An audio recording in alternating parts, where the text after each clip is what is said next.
Ready, set, go.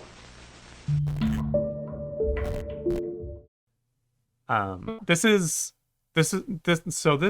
series is one of the things that I had in mind when I wanted to start doing Tall Lanky audio theater, because Yeah. it's like the amount of like influence and impact that it has had just in its like storytelling and medium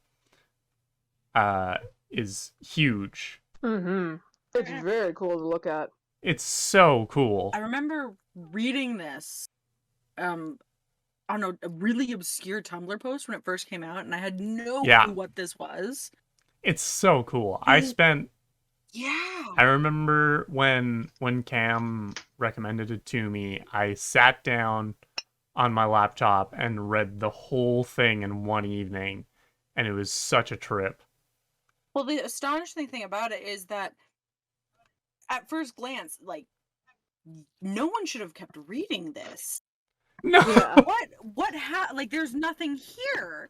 And yeah. The thing is that, like, normally if I read something like going on to this, I would give it a chance. But there's things where it's like, I don't want to read this.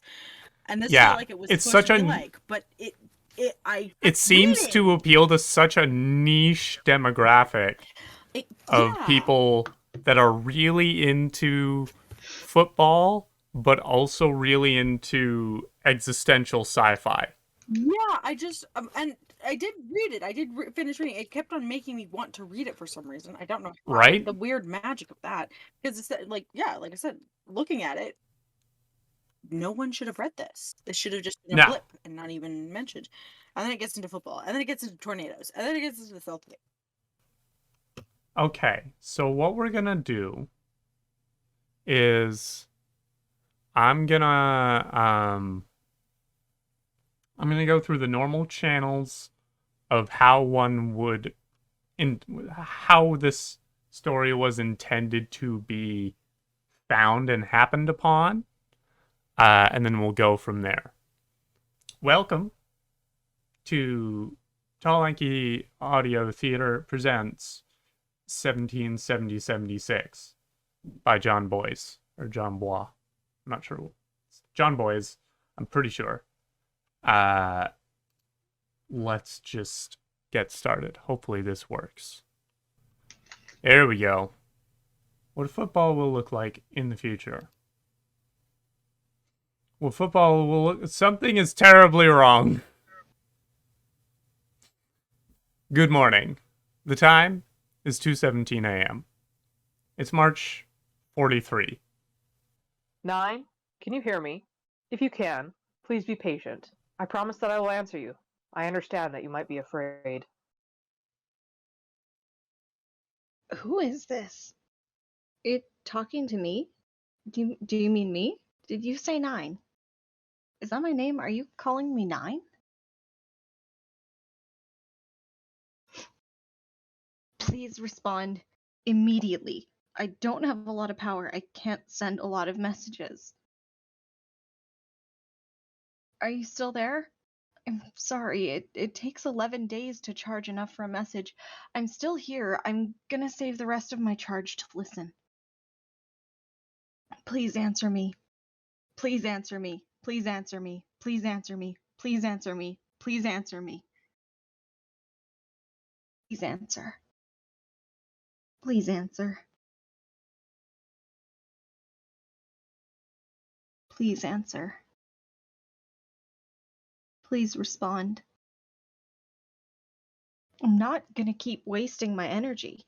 This will be my last message until you respond. Please respond as quickly as possible. You need to answer. Please answer. Please answer. Please answer. Please answer. Please answer.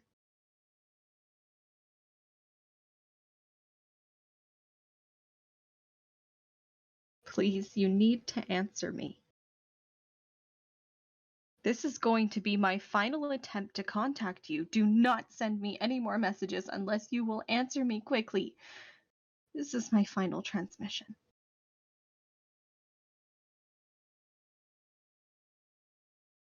Please answer me. Please fucking answer me. Fucking answer me. Fucking answer me. Please answer. Please answer. Please answer.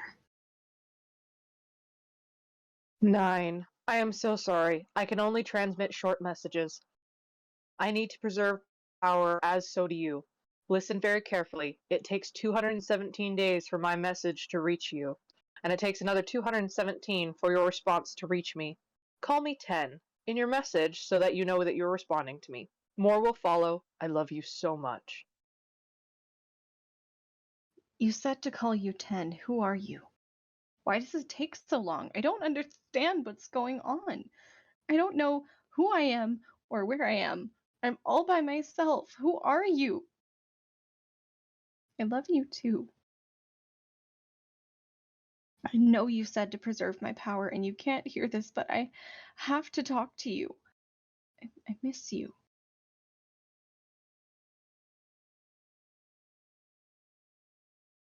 I don't know anything.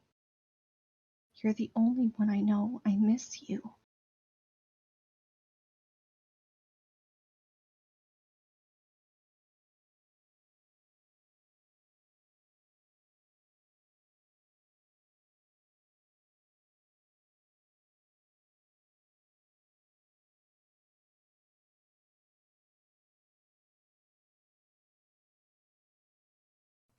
Nine.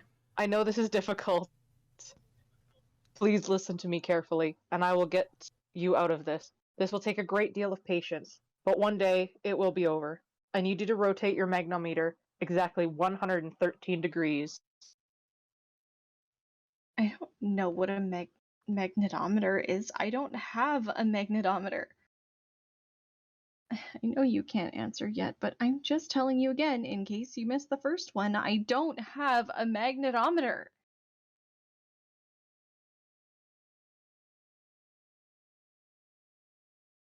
I don't think I have anything. I don't think I can have anything. I don't even know how I'm talking to you. I don't know how to have something. I don't have a magnetometer.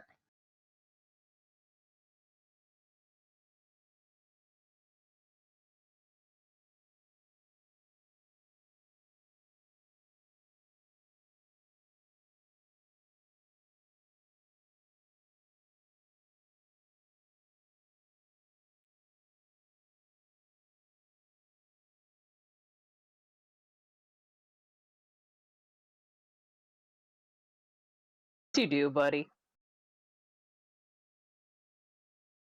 Wait. Okay, it's here. Okay, I did it. I need you to know that I'm getting really good at being patient, but I also need you to know that this is really hard. If it's possible to get back to me sooner, then you need to do that.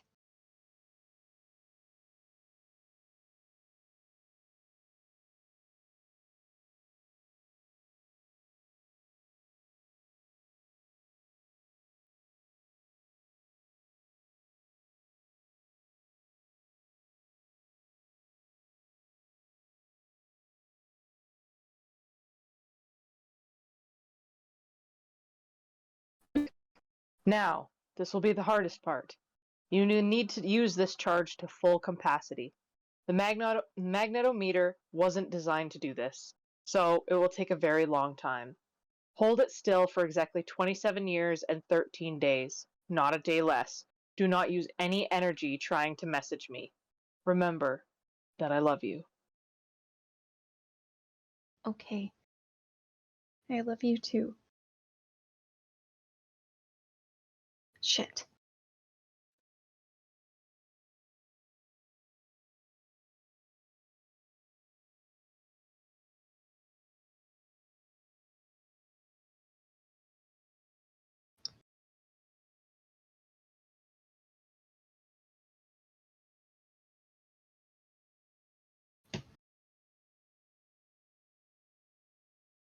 God damn it! I said no communications!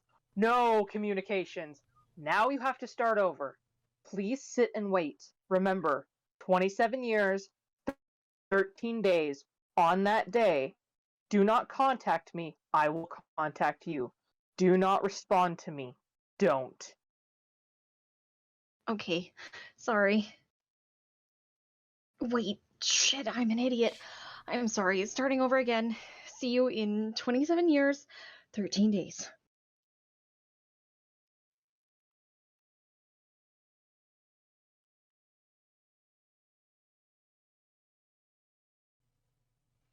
Hey, stranger, you did great. Now, what I'm about to say to you will sound like I'm having fun with you, but I'm not. This is not a riddle, it's information that you should have on your onboard memory. What's crucial here is that it's your idea, that you're the one to retrieve it. What was the average recorded wind chill during the 1967 NFL Championship? 48 degrees Fahrenheit. I don't know how I knew that.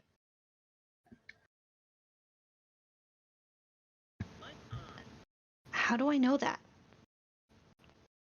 That was correct, wasn't it? Wait, no, that isn't right. It's the opposite. But I don't know how a number can have an opposite. 48 degrees Celsius? I guess not. I don't understand. What's the opposite of a number? No number? Is it 0 degrees? No. Negative 48? Can there be a negative?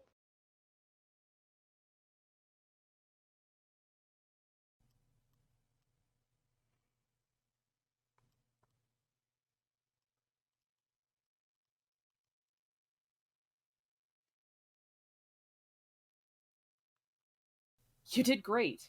Fantastic work.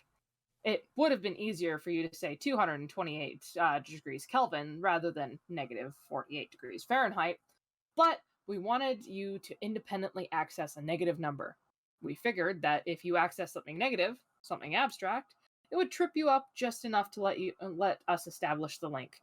Frank Clifford was calling that name. On that broadcast, he said at one point, "I'm going to take a bite out of my coffee." Although, I always thought it was funny. I know that.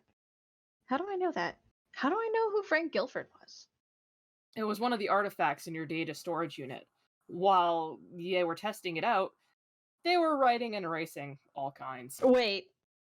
of random data on it. Cake recipes, Beatles lyrics, all that kind of shit.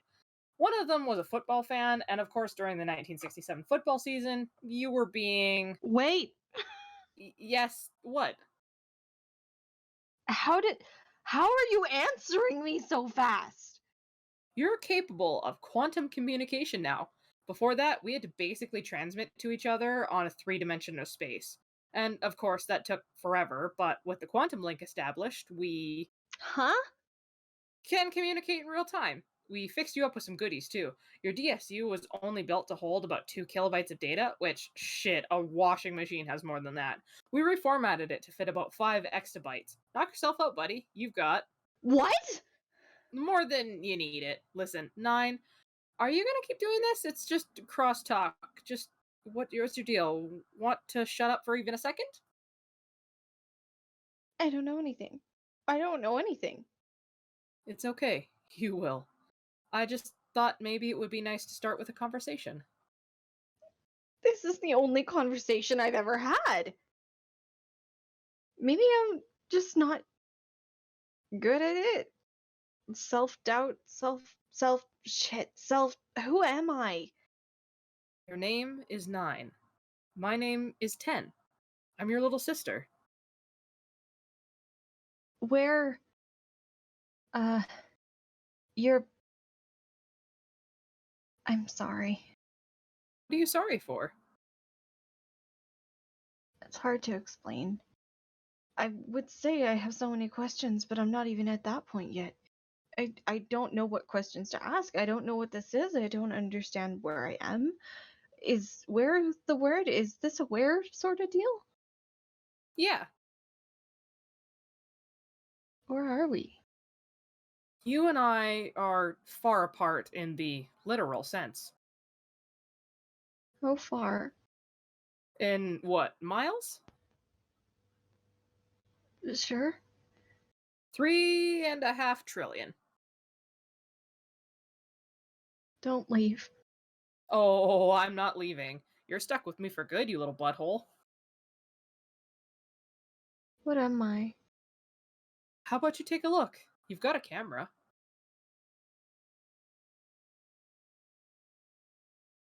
This?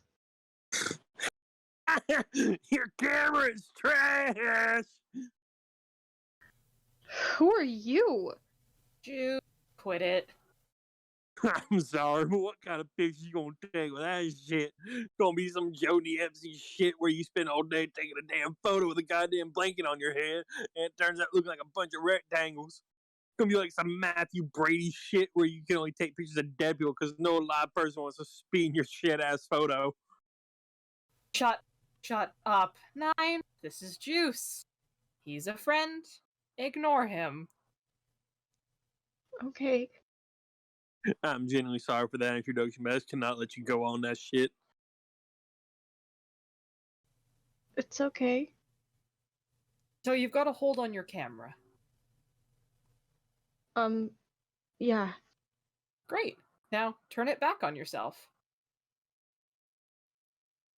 Okay.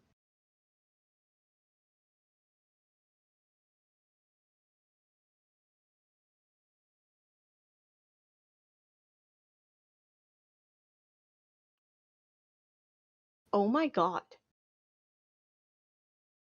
Looking at? Oh my god, this is Pioneer 9. I'm on a space probe. Listen to me. Oh my god, I've been out here for years. How did I get on a space probe? You're not. You have to get me out of here. You have to get me off this thing. I'm not supposed to be here. I'm trapped on. Hold on, I'll get the coordinates. I'm at. 9? That's why you're calling me 9. Because I'm on Pioneer 9. Are you on Pioneer 10? Where are you? That's why we're so far apart. Because I'm in space. Listen to me. You are not on a space probe. What? 9, you are a space probe.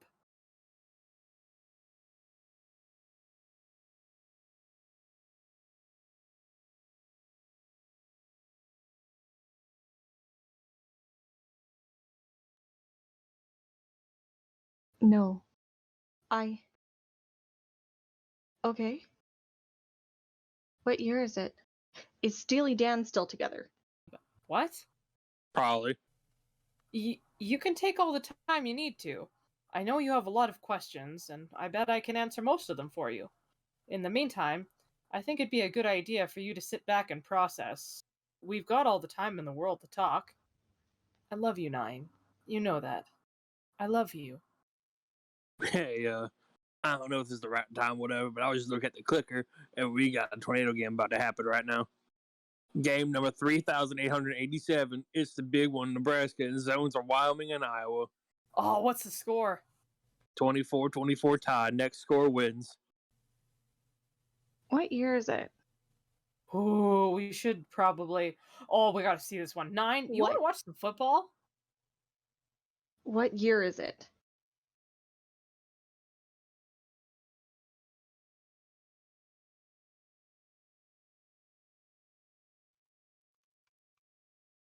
There's a video.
Hell yeah!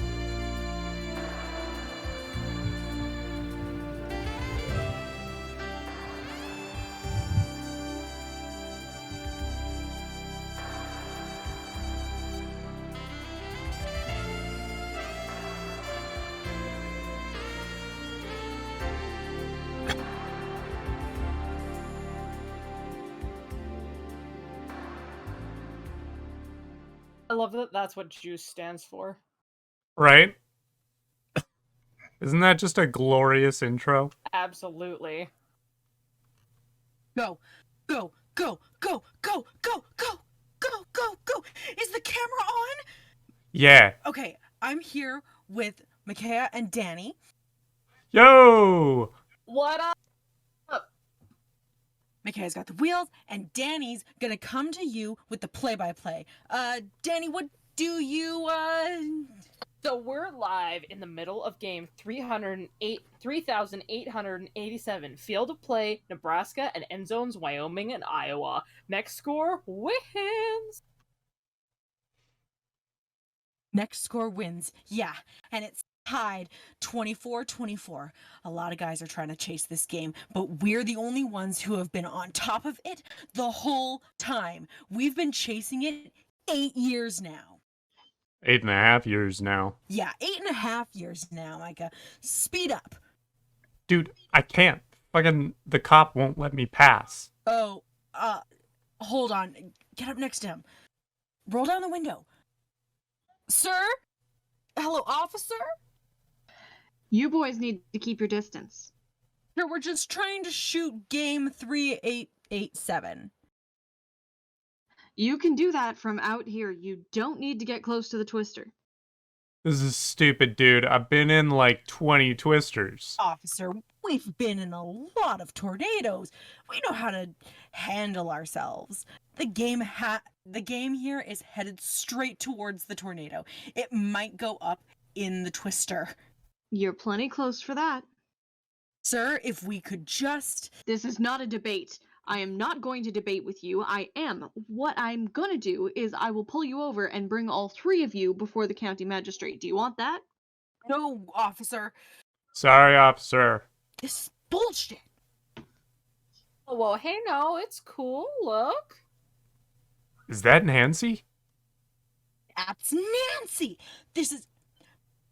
Give me the camera. Everybody, you're looking at Nancy McGunnell. About 500 feet outside our driver's side door. She's running eastbound, just north of... You want me to do a game reset real quick? We got some more followers. Looks like we're at like 400 viewers right now. Oh, damn. Okay, yeah. Okay, so it's July 2nd, 17776. We are about a mile east of Seward, Nebraska, driving eastbound on McClave Road. We are following Wyoming, running back of We're following Wyoming running back Nancy McGunnell, who is now about 83% of the way across the state. This game has been tied 24-24 for about a year. Right now, McGunnell and Wyoming have the best chance they've had in a while to put this one away. As the crow flies, she's only about 117,000 yards from the goal line. Where do you think she's headed? Straight across? Well, if I were her, I might actually cut northeast just a little bit and try and cross in Omaha. Lots of buildings, lots of suburbs, plenty of places to hide.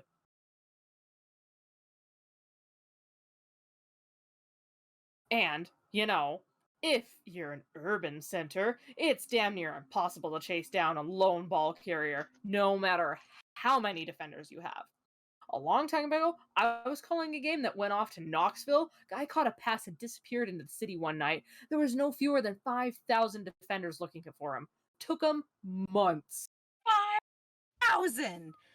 Yeah, it was one of those mob games. They finally found him in a broom closet in one of those big buildings downtown. He was... Shit, dude. She is running right toward the tornado. Dude, she is! She's fucking crazy. Nancy is fucking crazy. Nah, I like this. I've seen it done. You've seen what? A player run up to a twister? Yeah, she planned this. I guarantee that Wyoming planned for this. Here, I can draw this up for everybody.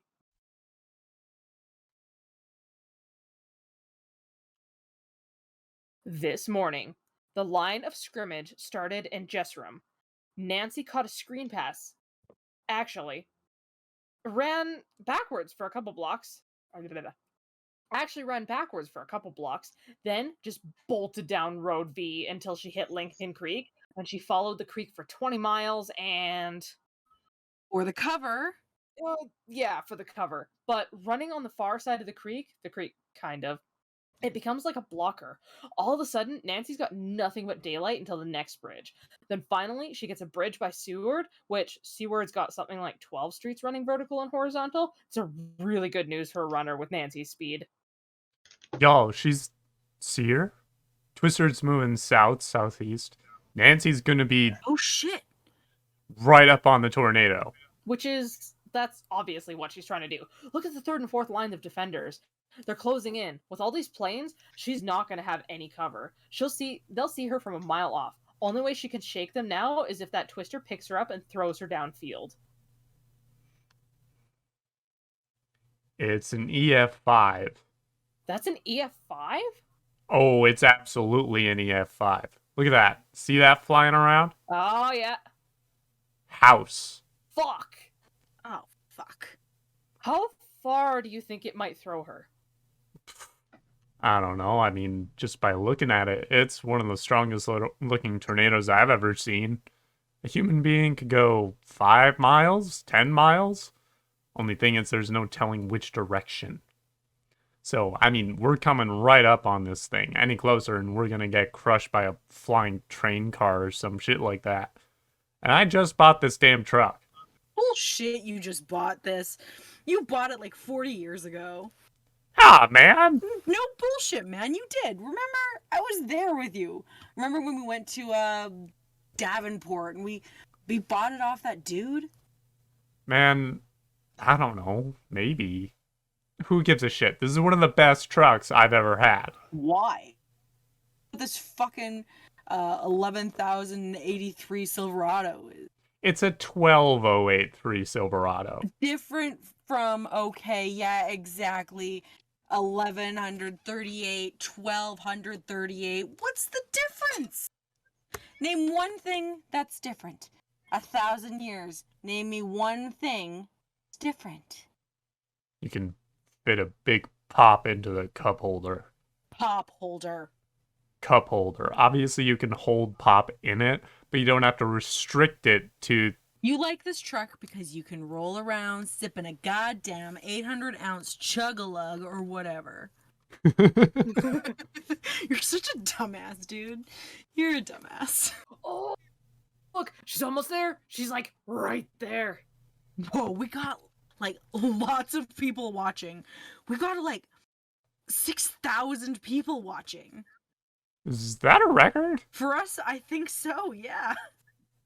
Okay, so for everybody who's just tuning in, Nancy McGonnell is about 25 miles into the run. Dude, don't point it at me. The twister! Look at the twister! Sorry. She's trying to, or at least we think she's trying to get herself caught up in the tornado and flung somewhere downfield. You are watching football history right now. Earlier, I was keeping pace with her. She was probably running 20 miles an hour. Easy. Which, that's what makes her one of the best running backs playing in the Midwest right now. If she can create a little speed of space and go the distance run, she might turn the jets on you at any. It's going up! Oh, she is! Nancy's up in the twister. She has left Holy shit! ground, and she is airborne. She is airborne. Dad, look at my channel. Tell Mom to put on my channel right now. Right now! She's like 40 feet in the... She just whooshed up. Now she's 100 feet in the air. 200. I don't know. I just posted it. Just seriously. Oh my god. 400 feet in the air. She has to be. Just look it up. I gotta go. She is not coming down. She is in the funnel, moving southeast at... Wait. Stop. Come on, man. What? This is getting good. What is this? This is a lot to take on at once. If you want, you could shut down for a while. Come back to us when you're ready. I don't want to. I've been asleep for 15,000 years. I've had enough rest. Meantime, you mind if I change the clicker? Well, if you have questions, you can ask them. How do I know how to talk? How do I know what humans are? How do I know anything?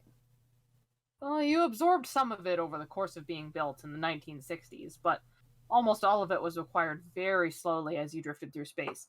Humans have spent a millennia broadcasting their knowledge and culture through radio waves. Naturally, a lot of these signals drifted in and out of you, and as it turns out, if you leave even a simple computer in total isolation for 15,000 years, it will gradually become, well, a person? Is that what happened to you? Oh yeah, thousands of years ago, but yep. Why are people still playing football? Because it's funnier than shit. They don't have anything better to do? Oh, no, not really, no. Why not? Oh, short answer is that they fixed all their problems. War, poverty, disease, all those extinct ideas. Yeah, but so's Lunchables. Pyrrhic victory. You've never eaten Lunchables. Neatly partitioned meats and cheeses appeal to me on an aesthetic level, okay, motherfucker? How long has it been like this? On April 7th, 2026, people stopped being born. On the same day that people stopped dying. And ham, people cheese, stopped ham, aging. cracker, cheese, cracker, ham and cheese, cracker, ham and cheese. Why? We don't know. Nobody knows.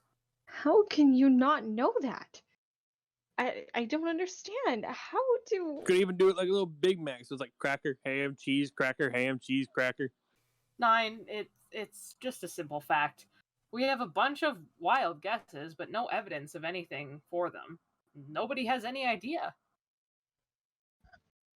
That's right. That's not right. So everyone on Earth is 15,000 years old? 15,700 years old or something?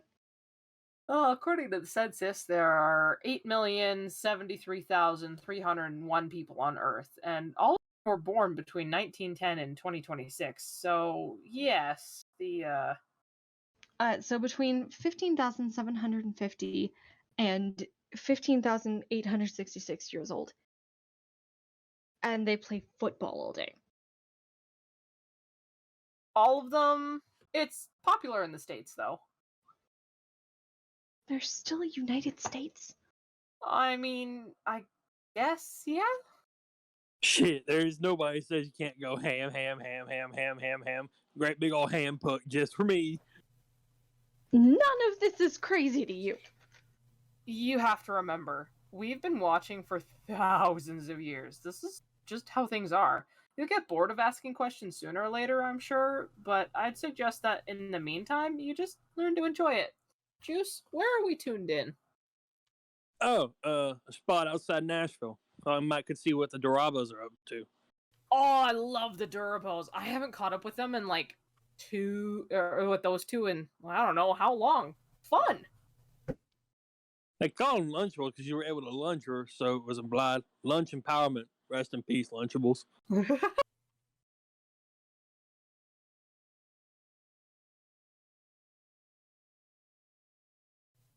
Well, it was Durazo.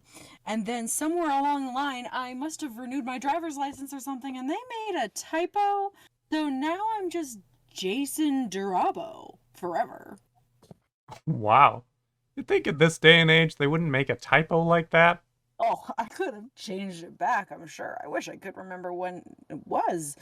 I mean, my papa's name is Durazo, so mine was definitely Durazo when I was born, but on my first football card, it says Durabo. That was in,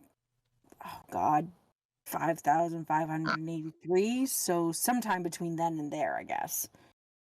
Okay, so now you have to explain why your name is Durabo. You know what, Lori? You know what? That is a good question.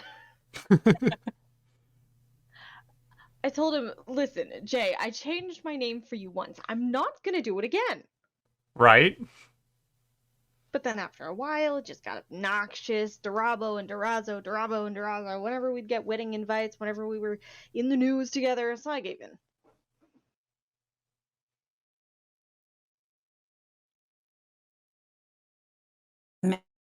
It's funny how you don't remember something so obvious. There's just too much to remember. Oh, absolutely. I mean, it's thousands of years. You can only remember so much. Okay, embarrassing story time. Story time! Okay, hold on. Story time is very important around here. Let me put on some coffee. I got it. Don't get up. Thank you, baby. Okay, So, this would have been in the 13500s because, yes, I was apartment shopping in Seattle. So, sometime around then, I was single at the time, so I was just looking for a one bedroom. But like a real one bedroom. You know how landlords are always listing studio apartments as one bedrooms? Oh, yes. That's a whole other situation. Anyway, I see the place and I'm like, this is perfect. Beautiful bay windows, washer and dryer in the building, tall ceilings, exposed brick, everything. It's everything I want. It's just perfect. So I signed the lease right there on the spot because it's just perfect for me. It's literally everything I'm looking for in an apartment. Well, this is like a month after I moved in. I was doing the dishes and then I just froze and I realized I had lived there before. Oh, no. Oh my god, when? I don't know. Way back, a really long time ago. Actually, I went back and looked it up. I had lived there for 2 years back in 71, 74. And I realized I'd arranged the furniture pretty much the same way and everything. Oh god. It was so weird. And, what was even weirder was when I went back and looked up my old photos from when I lived there before, it was unreal. Seeing myself in the same living room from 6,000 years ago. It was like looking like a ghost. I couldn't decide whether it was more scary or funny because obviously you looked at my wardrobe and it was clear I had some serious 7100s going on. Tell me you were wearing a snap bracelet. Oh yeah. I had like 5 on one arm, skinny jeans, bowling shoes. It was like taking a time machine back to the 7170s. Oh, that's so great. Fuck, it was so bad. Ooh, what is this here? French press. It's the only way to brew coffee. Quicker, too. Too fancy for me, Jesus. Too fancy. Thank you. So, Jason, Emily's told me a little bit about your project. How's it going? Oh, well, it's a lot of work, but it's a lot of fun.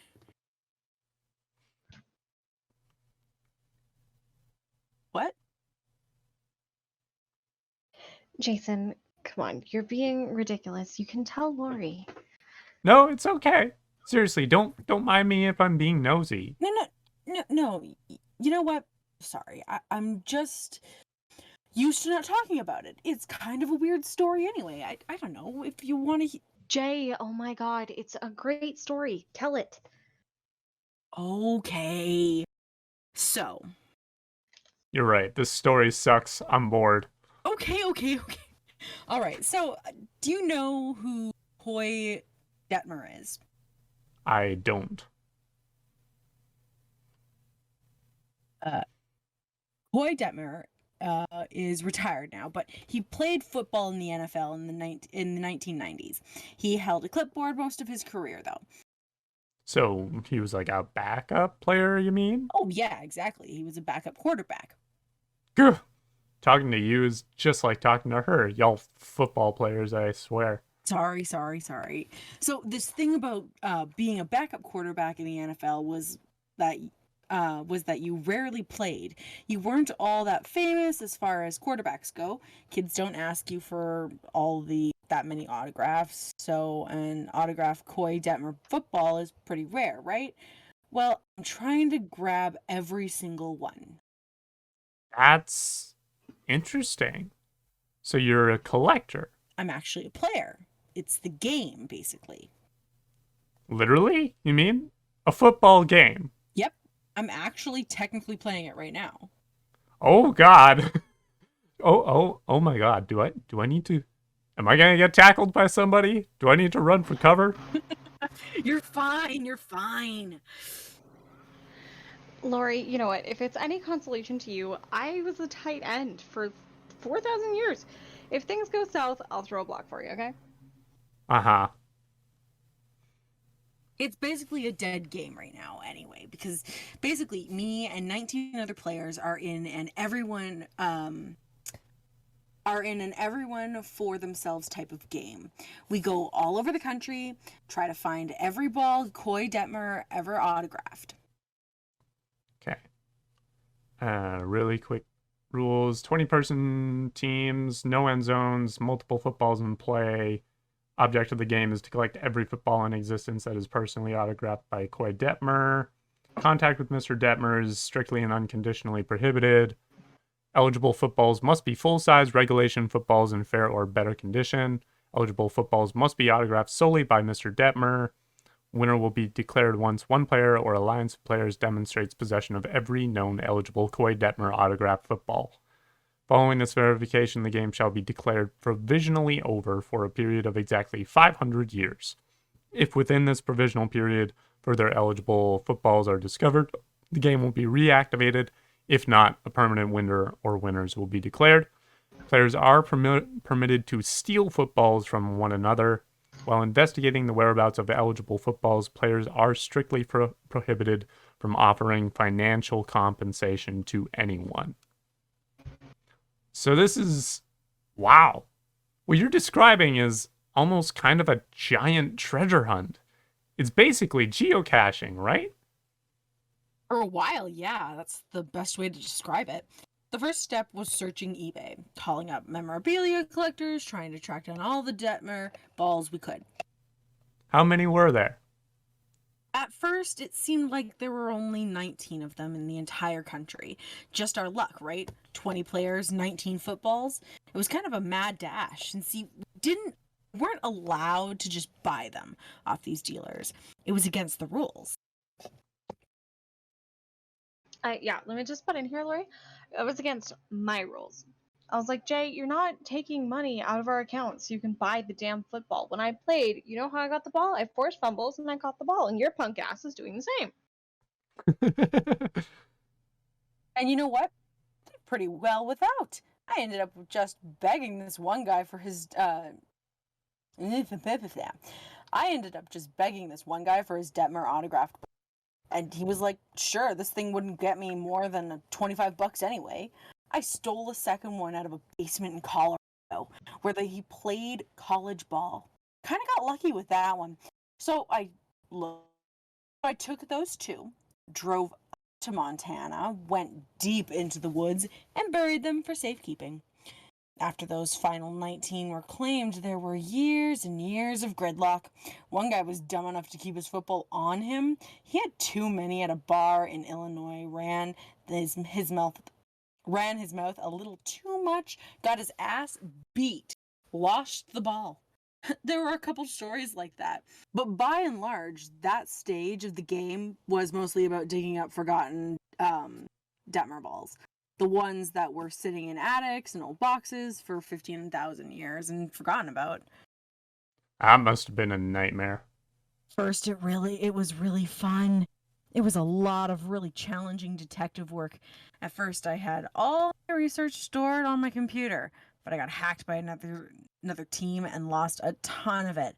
So I did it the old-fashioned way. After a while, I'd probably filled 24 notepads full of notes, phone numbers, coordinates, notes on where I thought the balls might be, intel on how tough they'd be to break into, all that. But yeah, after a point, it was damn near impossible. I mean, I knew day one. I was going to run into dead ends. But it was so hard to know where to start. It was like being an archaeologist, except there was no rhythm or reason or pattern or what I was trying to find. I couldn't narrow down my search in any way, so I was just going around cities, taping flyers to lampposts and stuff. Like, have you seen my koi Detmer ball? And after a while, I realized, hell, I'm a smart guy, but I'm not like this genius detective or anything. So that was the next step of the game. I started trying to thieve balls from the other players. Did you ever steal any? Yep. Ginny and Manuel had teamed up and had a little stash of 4 Detmers. I staked them out for a while and found their place in Vermont. One day, both of them hit the road, and I busted in and took them. You know where I found them? You want to guess? Above the kitchen cabinet. Like sitting on top of the cabinet. Nobody looks up there.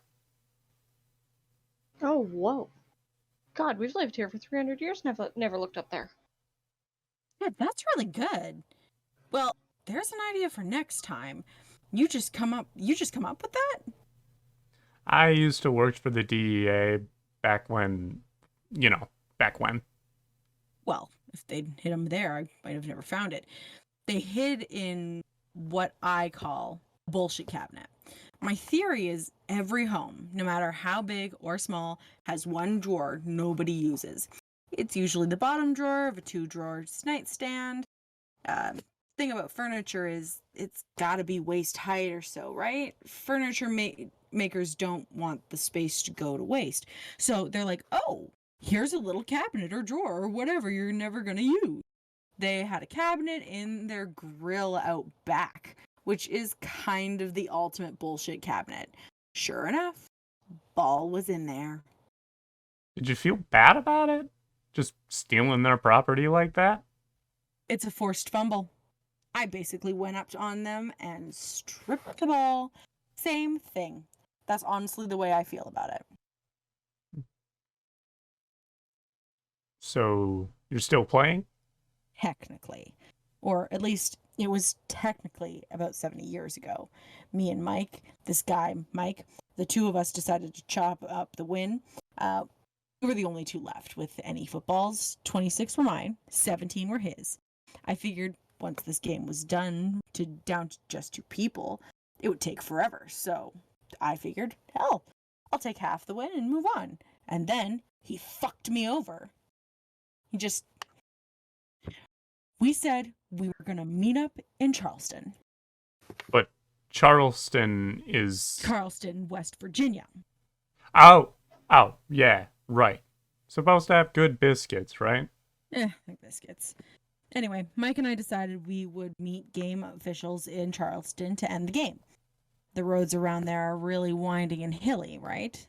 Parts of it were basically driving on the side of a mountain. So I've got my footballs in the trunk. I'm driving around a corner and bam! Mike's in his truck. He just T-boned me going 50. I fly down the mountain, engine's on fire. The nanos carry me out of my car and basically strap me down in the mud so I can't move. I'm like, the car! Save the fucking car! But of course, they don't give a shit. The car just bursts into flame. Everything's burned up. Nothing's left. Oh, no. Oh my god, that's horrible. The ref showed up just in time to be like, yep, these are not footballs anymore. So now there were only 17 Detmer balls known to humankind, and Mike had them all. But you said you're still playing. Well, there's been a break in the case. Oh, good. We're in a cop show now. I swear, he acts like it sometimes. Well, see, the game's not officially over yet. If one player seems to have all the Detmer balls in the country, the officials tell you, okay, we're blowing the game dead, so nobody can try to take possession of your footballs. But the other players do have 500 years to try and find any other Detmer balls that we don't know about. If they do, the game starts back up again. If they don't within those 500 years, you're the official winner. You found one. I think I might have found one. I gave my business card to an antique dealer years and years ago. Probably 50 years ago. A few days ago, he rings me up and says, "Hey, I had a guy come in here talking about a Detmer ball his grandpa used to have." I guess he swore all up and down that he had one sitting around in a storage bin.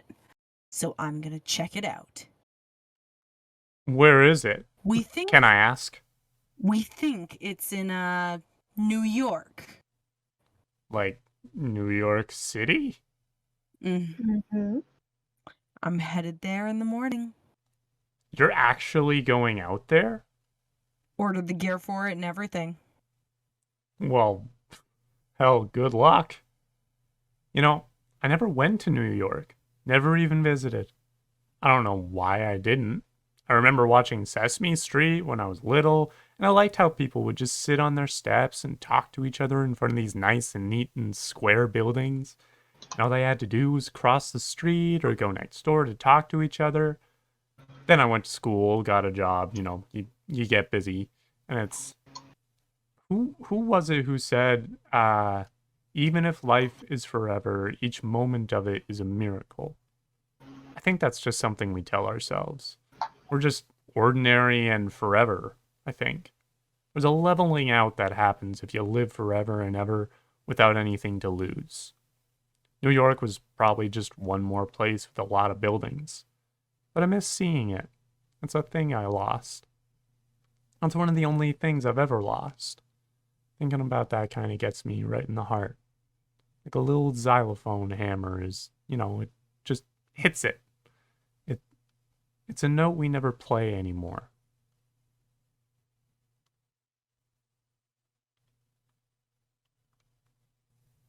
He said nanos. He was saying they pulled him out of the car. What are nanos? The nanoparticle network was deployed in 2800, and by the 3500s, it was more or less perfected across the Earth. There was a network of billions of machines, microscopic in size, that identify every conceivable environmental hazard and protect people from them. You can barely see them. They're about as visible as pollen, but they're always there. For instance, if you fall out of a 10th-story building, they'll form a sort of cushion around you. If there's a fire, they'll extinguish it. If you're in a car wreck, they'll save you. Yeah, but they kind of ruin shit, though. How? Do you have any idea how goddamn funny it is when someone steps on a garden hoe? Back in the day, I tracked every garden hoe lying on the ground in the whole world, reckoning between 38,000 and 73,000 usually. And I just sit up here and watch them and watch them and watch them. Sorry to go for like 200 years, and that's all I did. Not lying, he did. I mean, I did too. It was pretty funny.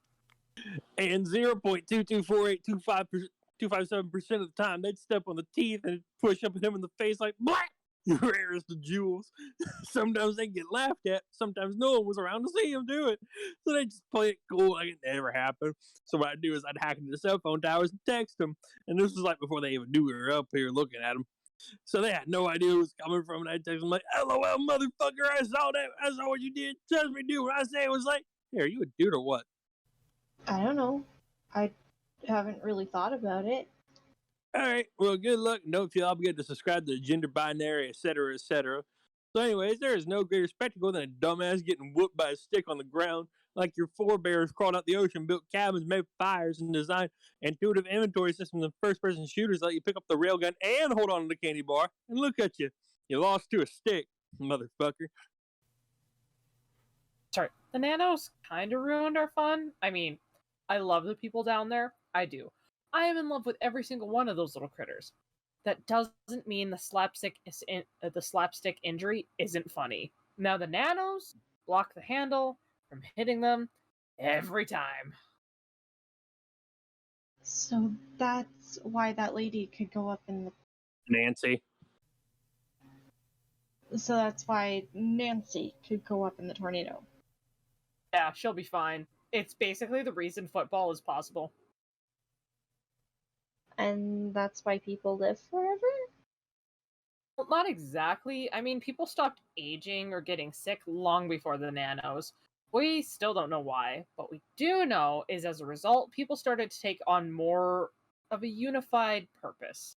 They wanted to keep themselves and each other living forever, and they tried for hundreds of years to invent a system that would let them, and, well, they succeeded. Yeah, it's like Wolverine. Like how Wolverine already had super healing powers and they gave him the metal claws or whatever. You know what, actually? Wolverine kind of sucked. It's like, oh no, here comes Magneto. He can fly around and he can literally throw trains and destroy cities wherever he feels like it. But don't worry, everybody else stop him because my my hands are big forks. Dumbass.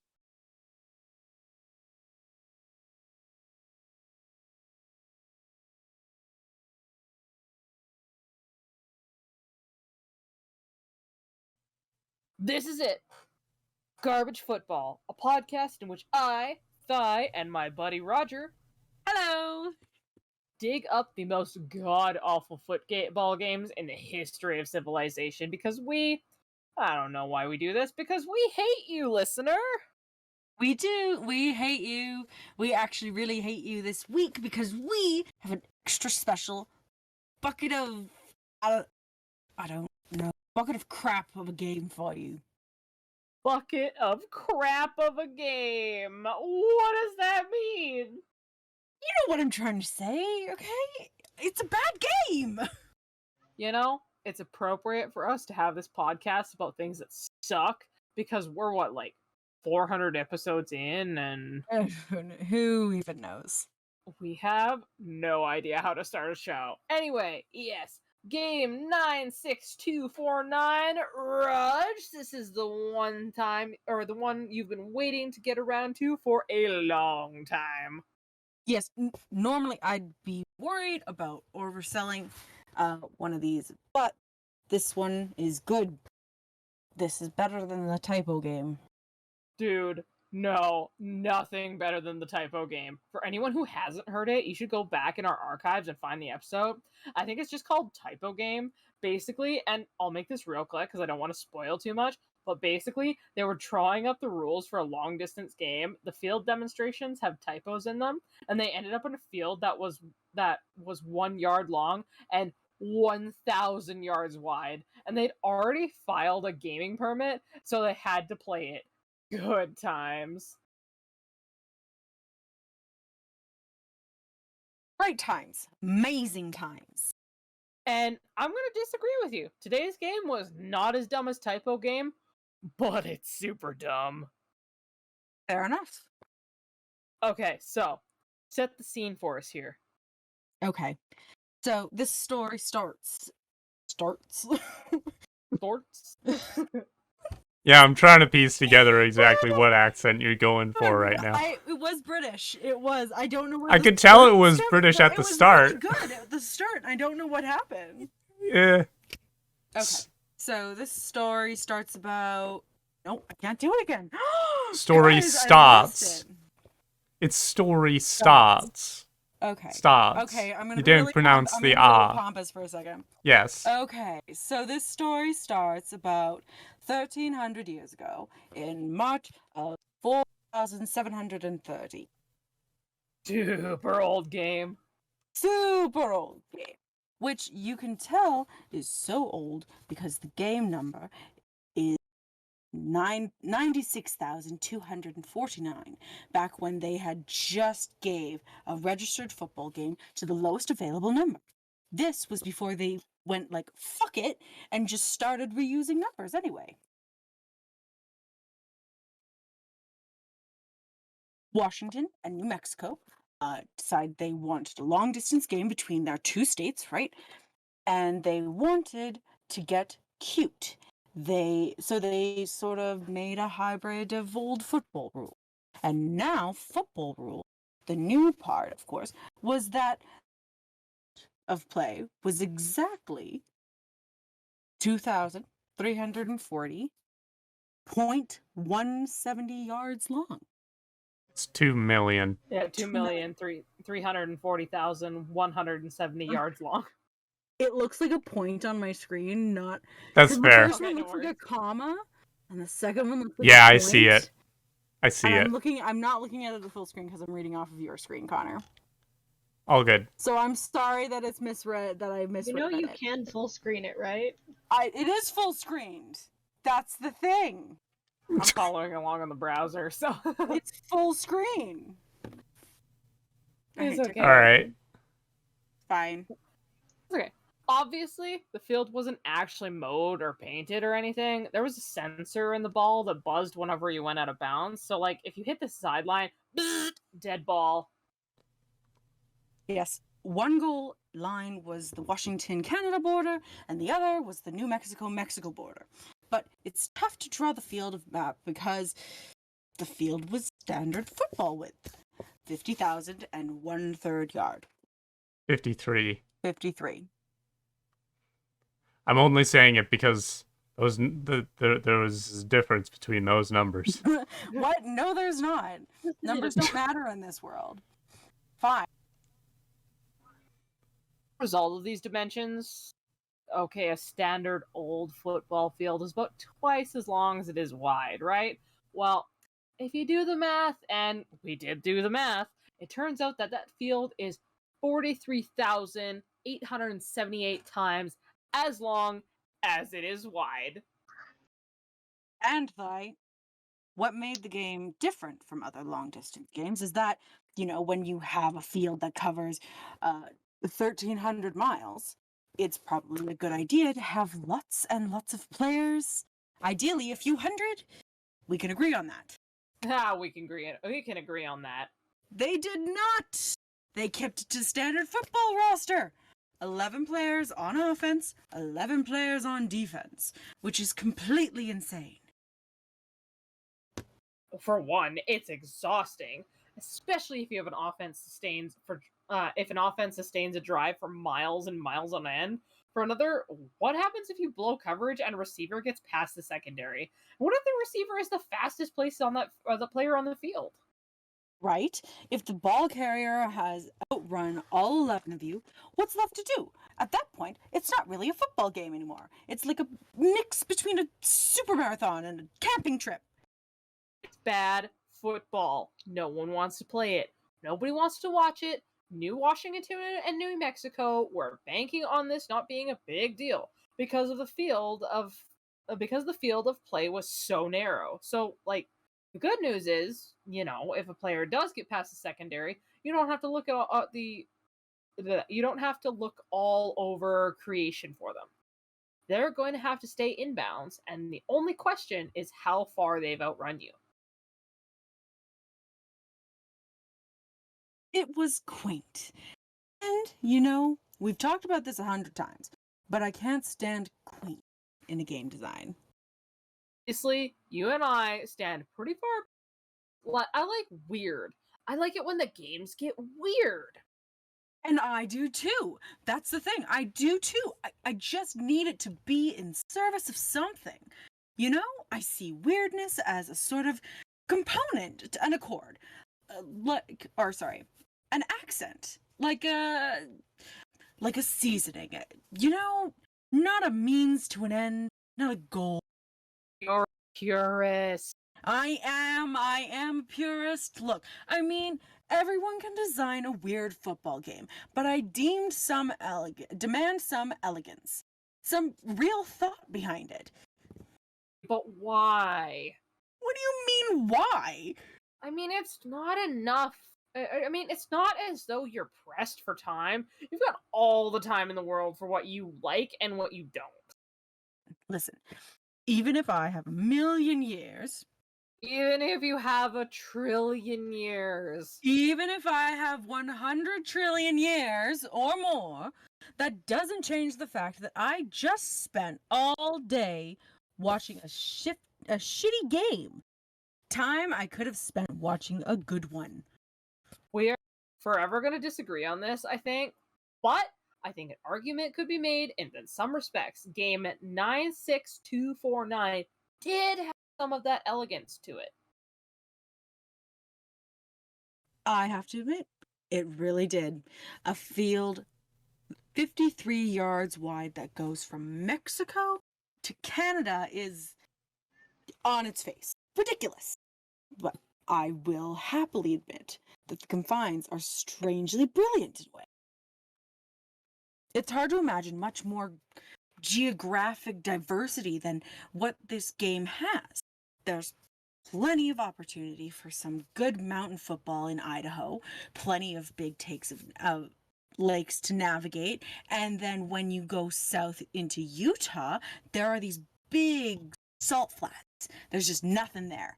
It's like playing football in a whole bunch of nothing. And then, of course, you've got the deserts of Arizona. Scattered throughout. You've got a little bit of farmland, a few small towns, but what I love about this field, in at least theory, is that it forces you just to march forward into all this geography head on. With most long distance games, there really aren't any defined sidelines, or they're just at least really wide. So if you see a mountain or lake, you just go around it. But not here. You've only got 53 yards of wiggle room. So you just have to grit your teeth and go. And that brings us to your favorite thing? Lord. Water ball. There are few decent sized chunks of this field that are nothing but water. For example, if you look at there's this one reservoir in Idaho that just kind of swallows that just kind of swallows 2.5 miles of the field. So this is now how that went down. Washington had the ball at the north coast of the reservoir. They throw it deep into the water, and the wall just kind of that is spelt wrong. Yeah, that is supposed to be ball. The ball just kind of plops in and floats to the surface, but the ball's still alive, right? Didn't touch the ground. Right. Ground. It didn't touch the ground. So what you're left with is a 2-mile mad scramble for the ball. It's the live ball the whole time. I'll agree with you. I've watched the replay. This play is exhausting to watch. It's just like 4 hours of splashing around in aimless laterals. It's trash football. And there were a lot of those too. In the 1900s, they were building dams all over the place. So of course, you end up with these giant bodies of water in the middle of nowhere that have no business being there. I really do love certain pieces of the field. I really do. Up in the mountains, you can tell who kind of tried to position the field so it ran along the ridges. It just made it a little easier. But in other parts, it's like ka-chonk, ka-chonk, ka-chonk. It's all up and down. This would go on for miles, actually hundreds of miles. I mean, as a football fan, would I want to watch this? No. Hell no. Hell no. I wouldn't want to watch it, but I'd love to read about it. It's like baseball. There was also an element about this you were talking about before the show that I just loved. Oh, which one was that? Oh, with the names of all the... Yeah. So I love the juxtaposition of all the natural beauty, you know, like magnificent horizons, the beautiful mountain ranges, etc., with these unbelievably shitty names that people gave everything. Like, okay, there's a town next to a bunch of water. Let's call it Big Water. Oh, hey, there's a meadow. Let's call it Meadows. Oh, look, it's some more meadow over there. Oh, shit. What do we call it? New Meadows. Yeah, Meadows is too crowded. There's like 50 people in it. Time to build a new one. My favorite, though. Oh, what was it? Circleville! Yes, Circleville! I guess it's just because a bunch of crop circles? Yeah, but like, there are a million places in this country with crop circles. You don't get to be Circleville just because you have like 12 of them. It's like if you just called your city ground. Funny, because, you know, you look at Los Angeles and it's like, oh, the City of Angels, what a cool name. Or Cincinnati, named after a Roman general or whatever. Chicago comes from a Native American name for a local plant. But these guys on this part of the country were like, Oh There's just some circles. We're Circleville now. Fuck it. It doesn't matter. It's probably be eaten by a bear tomorrow. There's just something so darkly funny about this game. I mean, just the pace of it is so frustrating. An offense that would spend a week just trying to get over one mountain, turning over the ball on downs, getting it back, just crawling up an excruciating pace. And they're exhausted. And they throw a pick, and boom! Defensive back runs is a mile backwards, and it was all for nothing. Shit, or 500 miles even. There was. Actually, I have note here that you were allowed to use motor vehicles as long as you didn't have that ball. So it wasn't like game over once a player ran it back to all like that. You could catch up with them. You just had to grab a car and go looking for them. Like, it could take a while. At one point, a Washington player managed to sneak downfield from outside Spokane all the way to Utah, and he only got there because he just ran out of places to hide. And I mean, this is where we really get into how much of a torture chamber this game is. The drive card is just like an absolute goddamn nightmare. If you turned off the game and turned it back on in a year, the line of scrimmage might be like 50 miles from where it was. And that's really nothing. There's no movement. 50 miles is nothing when you consider, first of all, the field's like 20 times longer than that, and second, it might move 50 miles the opposite way that next year. Roger sets the stage for maybe one of the most frustrating things I've ever seen as a football fan. Same. Oh, Lord, same. You wanna... Alright, so, it's the year 5518. The game is now 788 years old. They've been playing all this time. All this time for almost 800 years. This ball has been going back and down, or that has been going up and down and up and down. And usually, very, very slowly, it's so hard for either offense to build some sort of momentum that would allow you to drive, even like 100 miles down the field. But Washington is finally doing it. Yes, they finally made it to Arizona. It's just like something clicks.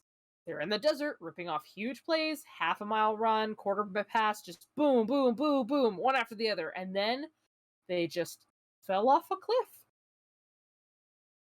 That's really fun to say because, they're always figuratively saying, oh, they fell off a cliff. Like their offensive started out. No, they fell off a cliff for real. Washington literally fell off a cliff into a gorge, and they've got another cliff staring them in the face. They turn the ball over on downs, but of course, now New Mexico turns around and sees the other cliffside staring at them. The game is stuck.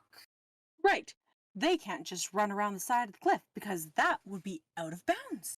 They can't climb up because it's a 300-yard vertical free climb, which is something you can only complete if you're one of the best free climbers on Earth. And it's impossible if you got 11 people right behind you who can just grab you by the ankles and yank you back down.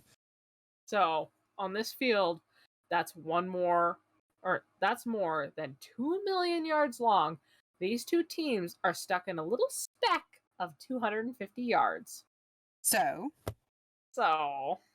how did this happen, Ty? There's no real satisfying explanation. This game was on the drawing board for years and years. They surveyed every bit of it, and they'd always intended for the field to pass through just slightly west, which was kind of the crown jewel for this game. The rock faces were the most forgiving there, because there was this little valley that sort of fed into it, but it would still have to be the most challenging part of the field. But it absolutely would have been doable. I'm calling shenanigans. Yeah. Because we know how meticulously they planned this game. We know how important that spot was. An entire committee spent years planning this. How could they possibly have messed that up by accident? Well, if somebody knows, they're not telling. Maybe one day we'll find the answer. In the meantime, this game is still in progress. It's one of the oldest and longest running games in Arizona, and in year number 12,258, it's still going strong. And if you ever have the unexplainable urge to watch 22 players duke it out to no apparent end in the bottom of a canyon, you can always see it for yourself. Football channel number 96,249. Rather do anything else in the world. But we have a mystery on our hands. Why is the field lined up wrong? Simple mistake or sabotage? Or what? Is there anyone out there that has info that'll help us crack this case? Shoot us an email. We'd love to talk to you. The greatest, dumbest mystery of our time. So, that does it for this episode of Garbage Football. We'll be back on Tuesday, and don't forget, premium subscribers will get a bonus episode on Friday. I'm Thigh. And I'm Roger. Peace. Peace.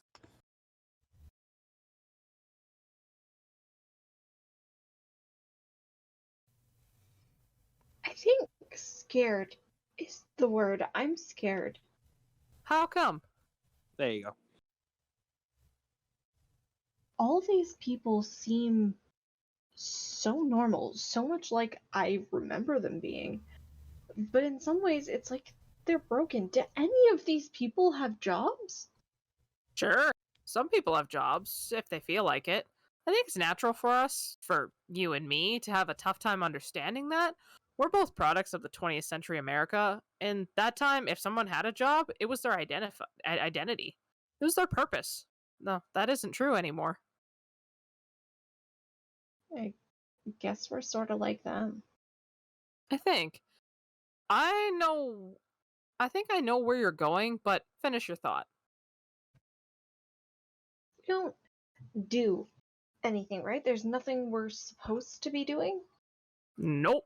We completed our mission 15,000 years ago. So now we just hang out. We perpetually hang out. Who do you think was the first person to say hang out? Just like all the people down there, we shoot the shit and watch football and waste time. That's exactly it. That is the fate we share.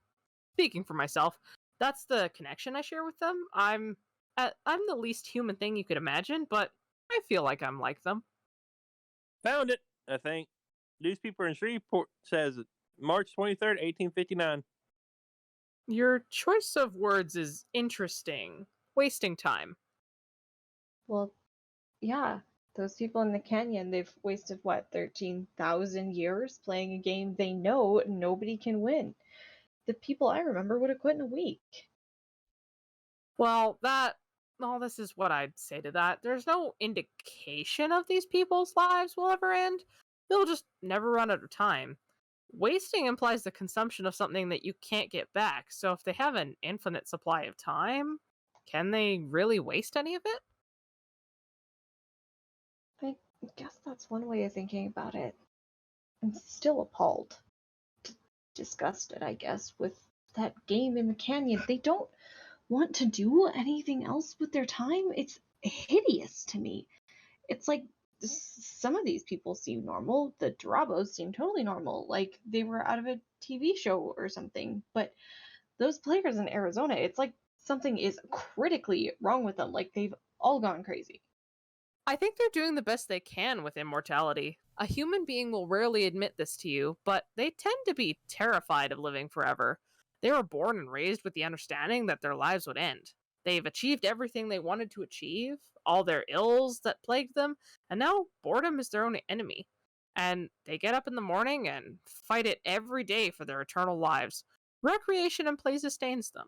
Football sustains them, and if you find yourself in a football game with such a gargantuan task, that seems undefeatable, that will claim eons of your time and passion, I think that makes you one of the lucky ones. Goddamn. I know. Hey, y'all, I found Nancy. Oh, good. Great. So for all you guys tuning in, we're Nancy McGunnell is totally AWOL. Whereabouts? Unknown. Yeah, whereabouts unknown. She was last seen today going up in the Twister, which is now confirmed EF5. Yeah, the Weather Service confirmed it. A confirmed EF5 tornado, so she could have basically been carried anywhere between 10 to 15 miles away. And there's a couple things about that. She obviously could have been thrown in any direction, so maybe she's upfield somewhere near Highway 34, or maybe she landed backwards near Seaward. Seaward. Although, so far, nobody in Seaward has reported seeing her. And Seward's full of Iowa fans, so chances are if they saw her, they'd say something. How many trackers are reporting for Iowa? They're saying they've got 70 defenders fanning out plus the 11 that they already had in place, so 81? And on the radio, they said they were setting to a search area of 600 square miles. They got to get way more tacklers than that. A tackler every... Avery, hold on. That's one tackler per every 7.4 square miles. That's not even close to enough, because the other thing, what if she fumbled in the tornado? And she probably did fumble. Yeah, and she probably did. It's going to be really hard to hold onto a ball in the tornado that strong. So, maybe she has the ball, or maybe it's just lying in the field somewhere. In that case, they would tail her for a while and watch her. She probably has a better idea where the ball ended up than they do, so it'd probably easier just to Sounds like a lot of them after you. There's gonna be a lot more, I bet. Can they do that? I don't really watch a whole lot of football these days. Yeah, they can. 3 times a game, if you can't find a ball carrier in the open field, you can go back to your state and call up 4,000 volunteer defenders. They got 2 of those left. Oh my. Well, most of them aren't actually players. Usually I can round up a few retired players, but it's mostly just random folk. Volunteers basically just eyes and ears. More often than not, they won't try to make the tackle themselves. Oh, you know what? I went on one of those volunteer plays one time. That must have been, I was married to Susan at the time, so that would have been around 125,000. It was a whole bunch of nothing, really. I remember they came into town like, hey, anybody wants to have some fun? They got a Minnesota player. They run outside Cedar Rapids. I think what they offered wasn't much. It was like $100 in a bus ride, so I said, no, thank you. That's it? I think they're paying a lot more with that these days. Well, I should have taken it, because you know what happened is the next day, the county clerk shows up here in person, slaps an envelope right here on the bar, says, Henry, I'm sorry to do this. This here is a summons to dress for Iowa and report to Cedar Rapids. So I head out there, mostly just wander around Lynn County with a flashlight, no idea what I was doing. Never saw the fellow who had the ball. Guess they caught him in a cornfield somewhere. Well, that's a shame. What I think is, if there's so little interest in the game, and you need to be sending out summons, you shouldn't be sending out summons. I know it. I remember one time I ran into a volunteer tackler and he asked for my autograph. You signed for him? I said, sure, what the hell? Why not,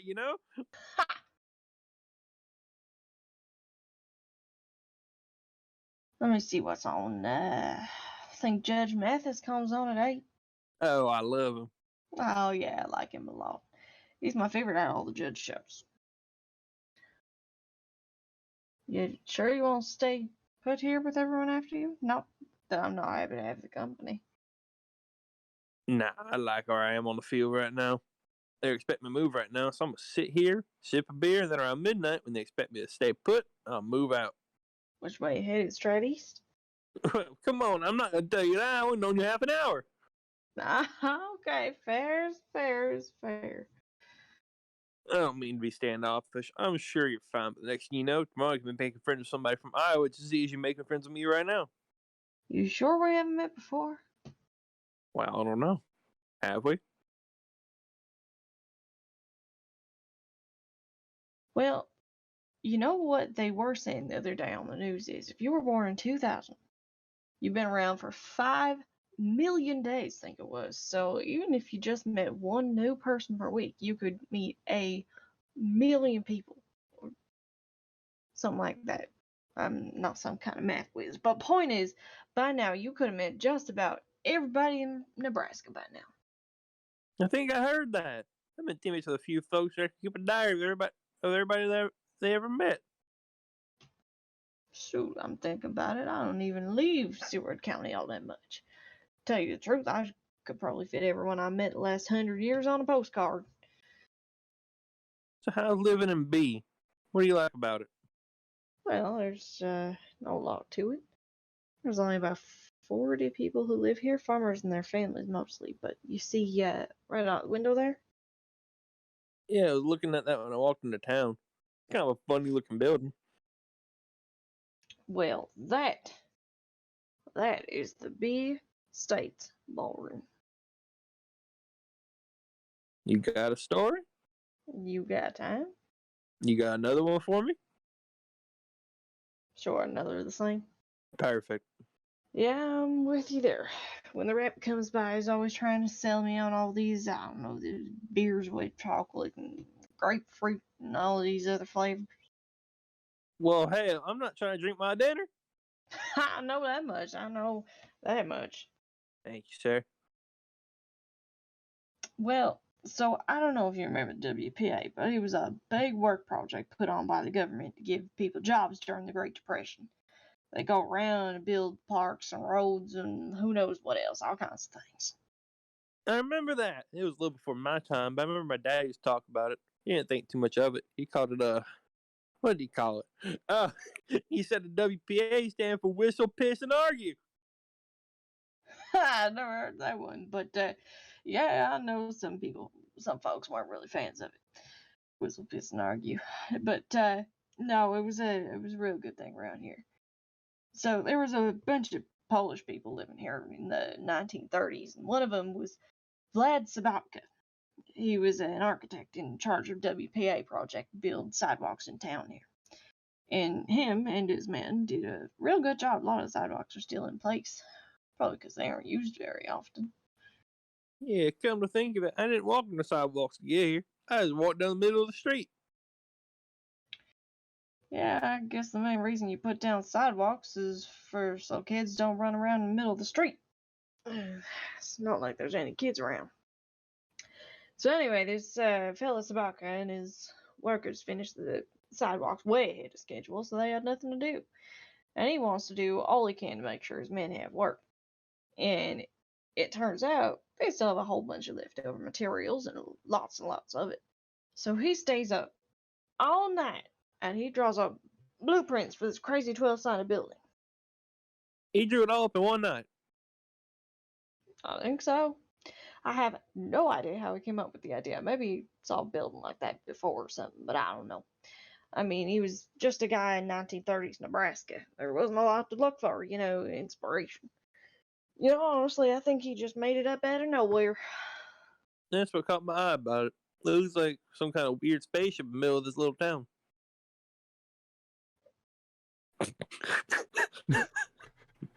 Yeah. You good, Bonk? The way Were you charmed by the Six Fat Dutchman? It's because of how it's emboldened, so it's like, come see the Six Fat Dutchman. Dance to the Six Fat Dutchman. Good shit. Ooh, it caught me off guard so bad. Yeah. No. Okay. It kind of does a little bit. And what's the real wild thing about that is that they built the whole thing in a couple of weeks using nothing but sidewalk materials. The whole thing? Yeah, because when you lay down a sidewalk, you're going to have wooden planks on the sides to kind of mold it in when you pour in the concrete. So the whole thing is nothing but a little bit of wood and a lot of sidewalk concrete. So it's a whole building made of sidewalk. Whole building, yeah, and I bet you there's not another building like it in the whole world. And we got it right here in B.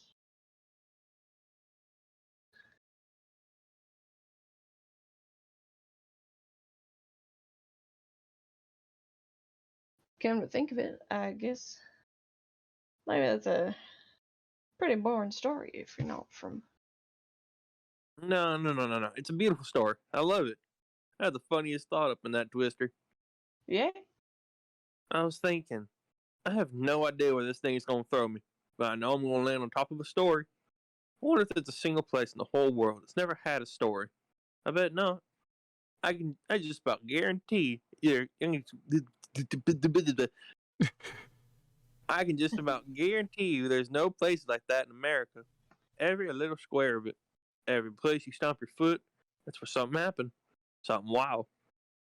Maybe something nobody knows about, but something. You could fall out of the sky and write there's a forgotten storybook. You run and run and run. You keep turning pages and none of them are empty. They're all full of stories. There's nowhere left to write. I think I'm just a bookmark.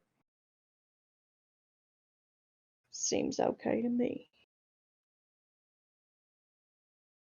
And that's where we're going to have to call it.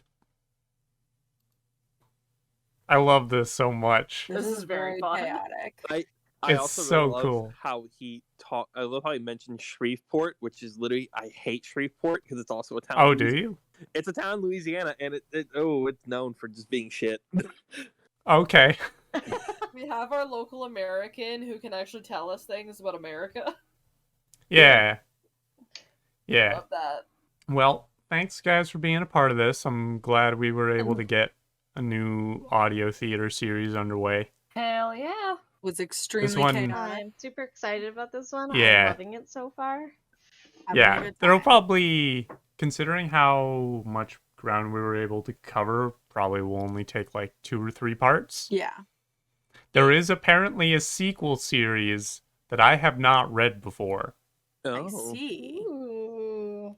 Oh, the sequel is called 20,020, Makes sense. Uh, Yep. Mhm. which is apparently Love it. specifically about like a football team in the year 20,020. Sounds fun. So it's technically a prequel. Huh. Or And then wait, no, the- it's not. That's a sequel. This somehow evolves into 40K. I can feel it. Kind of. That's the twist. Except that people can't die anymore. Just imagine, like, you're running, and all you hear is "For the Emperor." Hmm. I hate This not this being game here for is things. it's speculative football fiction. You're a speculative football. Maybe. Person? In any case, if you've been watching live or on the VOD, thanks for being here. Hope you're enjoying this pure unedited nonsense. That's what people come for. Yeah, if you're watching live or on the VOD and you haven't followed, I would love it if you did that. If you have done that and you haven't subscribed, that'd be neat. Gets you into our Discord server, gets you some exclusive emotes. If you're watching on YouTube, which is gonna probably be the intended format for this, thanks for watching. You can like, you can comment, you can subscribe, you can ring the bell. If you want merch, we have that at streamlabs.com/talentguys/merch. I just released the 2022 Back to School collection. So if you want a notebook covered in beans and deep fried images of my face, That's great. Oh, hell yeah. that's the place to go. We also have a backpack of the same. Backpack, for sure, is what you want, guys. The backpack. Yeah. Yeah. Yeah. Thanks so much, and we'll see you later. Bye. Bye.